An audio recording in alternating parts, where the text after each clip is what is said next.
Bonjour, Sylvie Audan. Donc je suis chef du service de génétique clinique au CHU de Rennes et j'ai l'honneur de vous présenter ce plan Maladies rares 3 parce que j'ai été donc copilote de la coordination de ce plan avec le professeur Lévy, président d'Avieuxan et directeur de l'INSERM. Ce plan s'appelle « Partager l'innovation, un diagnostic et un traitement pour chacun ». On ne peut pas parler de ce plan Maladies rares sans rappeler un petit peu le contexte et quelques chiffres. Je rappelle qu'il y a environ 7000 maladies rares et que la définition, c'est quand une personne seulement est atteinte sur 2000. Il y a dans le monde 350 millions de personnes qui souffrent de maladies rares et 3 millions en France, dont 75% sont des enfants. Un petit rappel aussi, c'est que 20% des maladies rares ne sont pas d'origine génétique. Seulement 5 maladies sont dépistées en période néonatale. Et pour un quart des personnes, il faut plus de 5 ans pour que le diagnostic soit envisagé. Une personne sur deux, actuellement, est encore sans diagnostic. Le traitement et l'innovation, vous le verrez, sont des ambitions importantes de ce plan. Pourquoi? Parce que 95% des maladies rares n'ont pas de traitement curatif. 12% des nouveaux médicaments sont des médicaments orphelins. Et 50% des nouvelles thérapies génétiques s'appliquent aux maladies rares. Il faut aussi donner quelques définitions concernant ces maladies rares, et notamment les objectifs qui ont été définis en 2017 par le consortium IRDIRC. IRDIRC, c'est le consortium international qui concerne la recherche sur les maladies rares. En cas de suspicion d'une maladie rare, un diagnostic précis doit être établi en moins d'1 an après la première consultation auprès d'un spécialiste, lorsque la base moléculaire de la maladie est connue, et 1000 nouveaux traitements développés avant 2027. Il faut aussi se rappeler ce qu'est l'errance diagnostique par rapport à l'impasse diagnostique. L'errance diagnostique, c'est la période qui va de l'apparition des premiers symptômes à la date à laquelle un diagnostic précis est posé. Contrairement à l'impasse diagnostique qui résulte de l'échec à définir la cause précise de la maladie, après pourtant avoir mis en œuvre l'ensemble des investigations disponibles en l'état de l'art. Donc cette impasse diagnostique, elle concerne les malades qui sont atteints d'une forme atypique d'une maladie connue ou d'une maladie dont la cause génétique ou une autre cause n'est pas encore reconnue.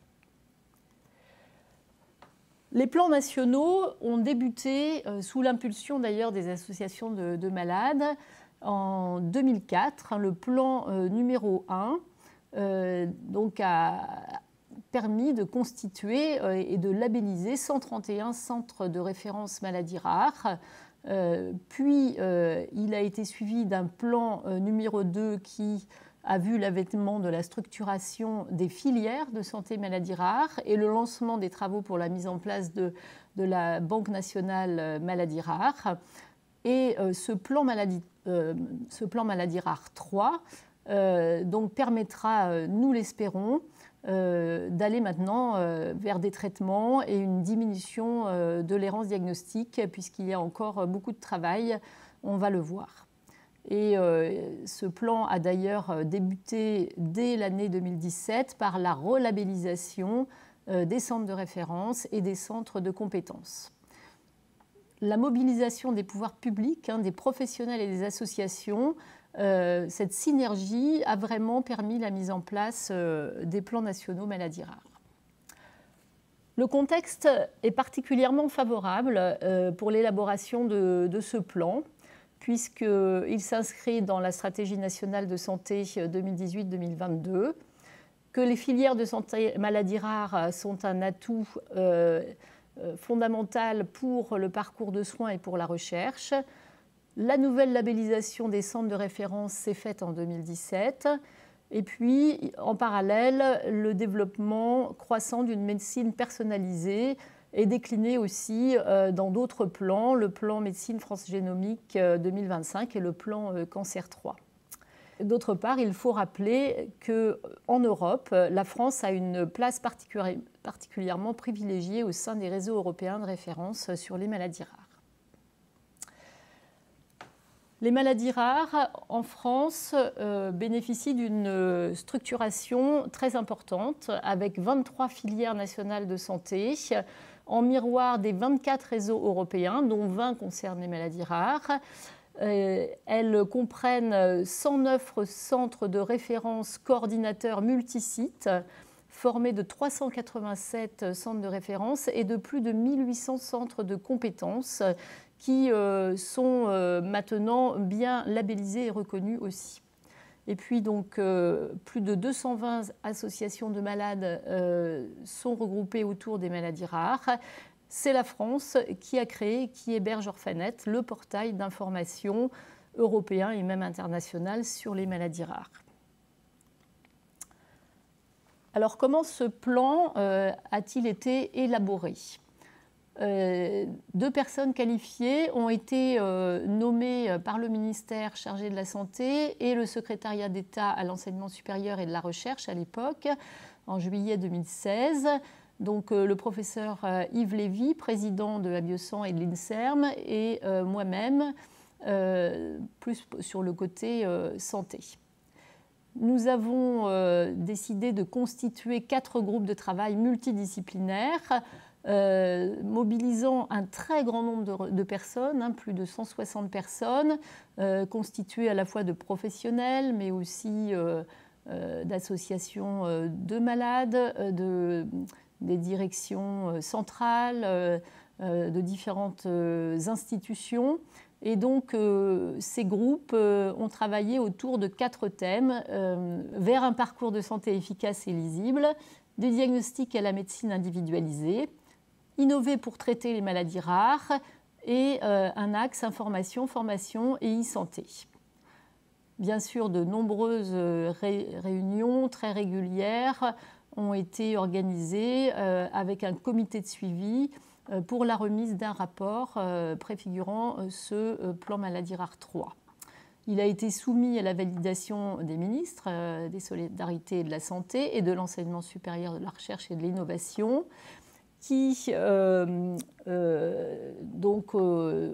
ont permis d'identifier petit à petit des ambitions et des cibles, puis de prioriser des actions, de définir des indicateurs de suivi, d'évaluer des impacts financiers. Au cours de l'élaboration de ce plan Maladies Rares 3, un premier communiqué de presse a été fait par les 2 ministres au moment de la Journée internationale des maladies rares, le 28 février, qui a déjà précisé les orientations d'un 3e plan national maladies rares. Je ne vais pas toutes les détailler là, puisqu'on va y revenir.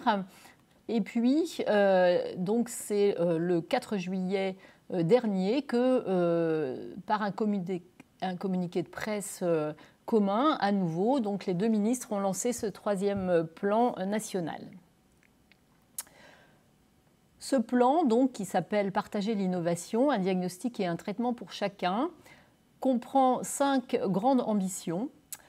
Favoriser un diagnostic rapide pour chacun, innover pour un traitement de qualité, améliorer la qualité de vie et l'autonomie des malades.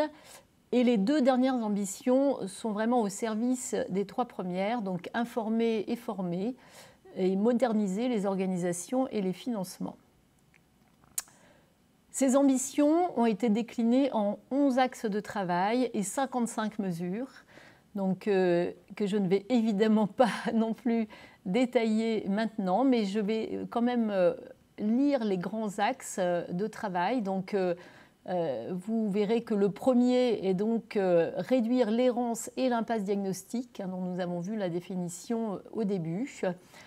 Faire évoluer le dépistage néonatal et les diagnostics prénatal et préimplantatoires pour permettre des diagnostics plus précoces. Actuellement, seulement 5 maladies sont dépistées en France en période néonatale. Autre grand axe et grande ambition, c'est partager les données pour favoriser le diagnostic et le développement de nouveaux traitements, promouvoir l'accès aux traitements dans les maladies rares, impulser un nouvel élan à la recherche sur les maladies rares, favoriser l'émergence de l'innovation et son transfert. Donc, vous pouvez constater qu'il y a beaucoup de thématiques autour de l'innovation et de la recherche, mais aussi autour du soin, puisque un des axes concerne l'amélioration du parcours de soins, permettre une société inclusive des personnes atteintes de maladies rares et leurs aidants, former les professionnels de santé à mieux identifier et prendre en charge les maladies rares, mais former aussi les associations, les malades et les aidants, renforcer le rôle des filières sur les enjeux du soin et de la recherche, et préciser le positionnement et les missions d'autres acteurs nationaux des maladies rares, comme Orphanet, la Fondation Maladies Rares Infoservice, etc. Pour donc, que ce plan fonctionne, comme tout plan national de santé publique, il faut une gouvernance. Et donc, cette gouvernance sera assurée d'une part par un comité stratégique interministériel qui sera piloté par les cabinets des ministères de la Santé et de la Recherche et qui permettra de suivre donc, la stratégie de ce plan et de faire éventuellement des propositions de réorientation. Autre instance très importante, ce sera le comité opérationnel qui comprendra des représentants des filières, des représentants d'associations, des directions centrales, les porteurs des différents axes et actions. Donc ce comité aura vraiment la charge du pilotage des actions du plan, la charge de préparer le rapport annuel et sera en interaction directe avec le comité de suivi de labellisation qui est déjà d'ailleurs constitué. Donc ce comité sera copiloté par le professeur Jean Pouget et le professeur Elisabeth Tournier-Lasserve. Et puis, donc, vous l'avez compris, les filières de santé maladies rares sont vraiment le socle de ce plan. Et donc, le comité de pilotage des filières permettra vraiment le travail de base et de terrain autour de différents groupes de travail, donc avec des comités transversaux qui seront issus de groupes de travail à l'intérieur de chaque filière avec leurs spécificités.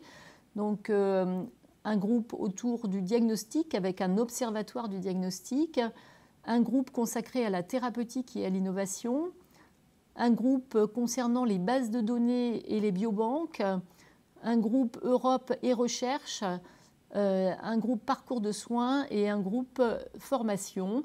L'idée étant aussi que toutes les actions concernent à la fois le soin et la recherche. Et donc, vous voyez également une petite innovation en bas à droite, c'est que ce plan prévoit la création de plateformes maladies rares.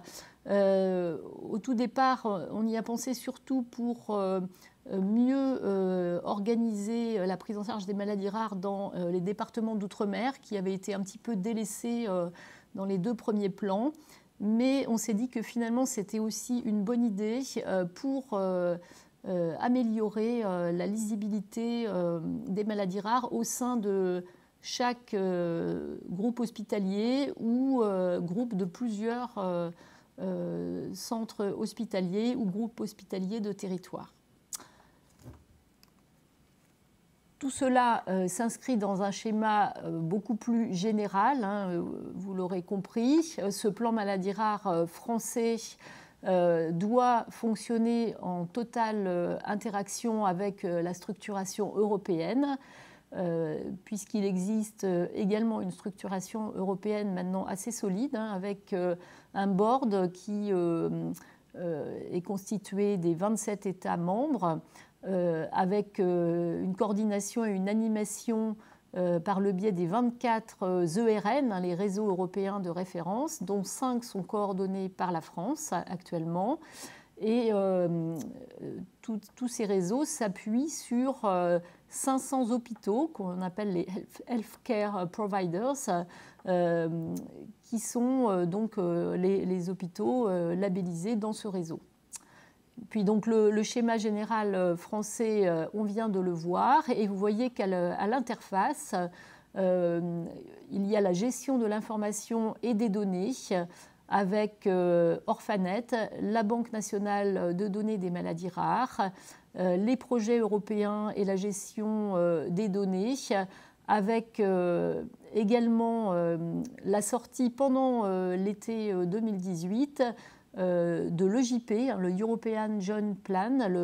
C'est un plan maladies rares qui concerne surtout la recherche et la formation. Et donc tout cela va devoir fonctionner ensemble.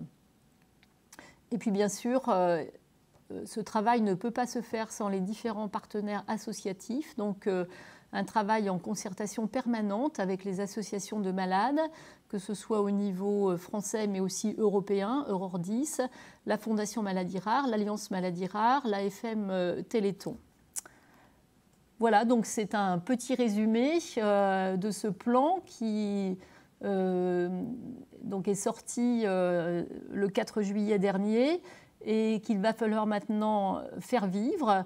Il a fallu 2 ans pour qu'il naisse, mais il est réellement le fruit d'une concertation extrêmement large et nous espérons qu'il continuera à améliorer la qualité de vie, la recherche, l'accès à l'innovation, au diagnostic de tous les malades et leurs familles concernées par ces maladies rares. Je vous remercie de votre attention. Sylvie Audin, merci beaucoup pour cette présentation. Il est question de traitement pour chacun et de médecine personnalisée. Il a été aussi fait mention des liens avec le plan France Génomique 2025. Est-ce que ce plan Maladies Rares 3 va permettre un accès au NGS plus fréquent et généralisé pour le diagnostic des maladies rares ? Alors effectivement, c'est une des ambitions de ce plan Maladies Rares et nous avons travaillé avec beaucoup de personnes impliquées également dans le plan France Médecine Génomique.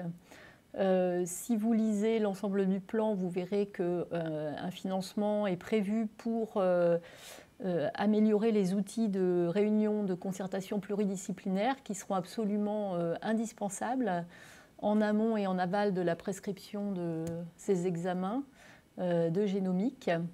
Et nous avons eu l'occasion aussi de discuter avec les coordinateurs du plan France Médecine Génomique concernant les outils de prescription qui seront également en interface avec ces réunions de concertation pluridisciplinaire. L'objectif étant bien sûr que pour diminuer l'errance diagnostique et l'impasse diagnostique surtout, un maximum de malades puissent accéder à ces techniques de génomique. Donc effectivement, les 2 plans sont extrêmement liés.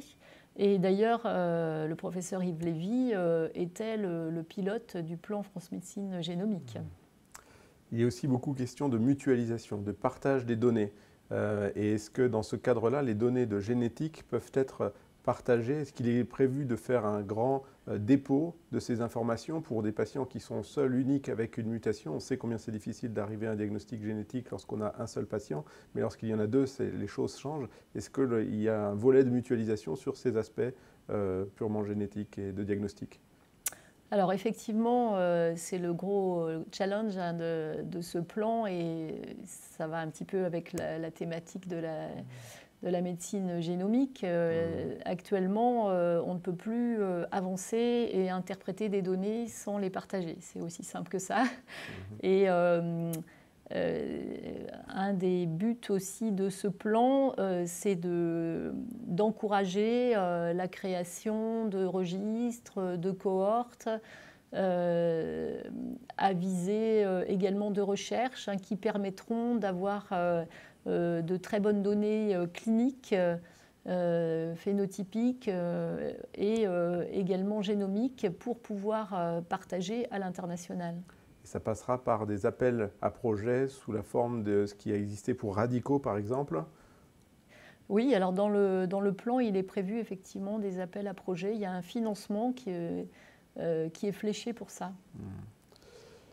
Si on continue vis-à-vis de la génétique, et je parle à la généticienne, est-ce qu'il y a un aspect de thérapie génique qui est envisagé pour promouvoir ces aspects-là? On parle de thérapie génique beaucoup plus que par le passé, aussi pour l'ingénierie de certaines cellules, pour les CAR-T-cells ou pour certains aspects qui intéressent aussi les maladies inflammatoires. Est-ce qu'il y a une section dédiée thérapie génique dans ce PNMR3? Alors, nous n'avons pas voulu identifier plus les thérapies géniques que d'autres thérapies innovantes. L'idée de ce plan, c'est de favoriser l'innovation, et quelle qu'elle soit, et justement de ne pas se limiter aux thérapies géniques, puisque dans plein de domaines, il y a d'autres pistes thérapeutiques également. Vous en avez cité certaines que je connais moins bien que vous. Nous avons aussi pensé qu'il fallait favoriser l'innovation dans le domaine des dispositifs médicaux. Hein, donc c'est plus large que simplement l'accès à la thérapie génique. Il est très difficile à nos patients maladies rares d'accéder à des essais cliniques de large ampleur. Et quels sont les éléments prévus dans la particularité maladie rare pour accéder à des médicaments qui peuvent déjà exister sur le marché mais qui ne seront jamais développés par un industriel dans l'indication maladie rare? Oui, vous avez tout à fait raison. C'est une des particularités des maladies rares de ne pas pouvoir coller au processus habituel en termes de masse de patients. Et donc, une aide sera faite au repositionnement des médicaments qui sont connus parfois dans d'autres indications. Il est aussi donc prévu dans ce plan d'encourager la recherche sur les sciences humaines et sociales, de cibler aussi, de prioriser la recherche translationnelle sur les maladies rares, et puis donc d'encourager aussi à développer des dispositifs de soutien à la recherche clinique dans ce domaine. Et enfin de lancer aussi un programme français de recherche sur les impasses diagnostiques en lien avec les initiatives européennes et internationales comme SOLVE-RD. Vous avez mentionné le renforcement à la recherche translationnelle. Ça veut dire qu'il y aura peut-être des ANR thématiques maladies rares? Alors probablement pas, mais une veille sera faite pour qu'il y ait une place pour les maladies rares dans ces recherches translationnelles, et notamment par exemple au niveau de l'ANR.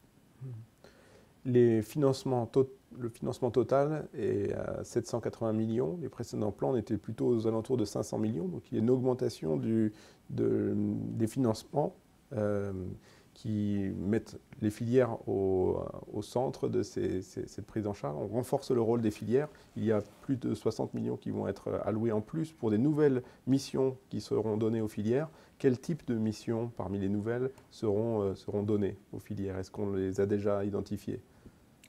Alors, l'appel d'offres est en cours, hein, donc je ne peux pas vous dire exactement parce que c'est en cours de réflexion, mais effectivement, on voit bien que le rôle des filières va être renforcé, notamment dans le domaine de la recherche. Et on en parlait tout à l'heure pour les cohortes et les registres, hein, les bases de données. Il y aura également donc, dans les nouvelles mesures ces plateformes maladies rares en Outre-mer, mais aussi au sein des CHU qui hébergent des centres de référence et des centres de compétences. Donc, ce sont des exemples. Mais effectivement, il y a des nouvelles mesures. Et ce sont des plateformes donc, recherche clinique qui chevauchent ces sujets. Il est prévu peut-être du biobanking aussi ou des éléments de ressources biologiques issus de patients en maladies rares? Voilà, le rôle de ces plateformes ne sera pas de remplacer les centres de référence ou les filières, mais c'est à l'échelle d'un CHU qui héberge plusieurs centres de mieux visualiser pour les malades, hein, et les professionnels cette activité maladie rare, et fédérer et mutualiser certaines actions, par exemple des actions de communication, mieux visualiser aussi les laboratoires de diagnostic, les laboratoires de recherche, les associations de malades partenaires.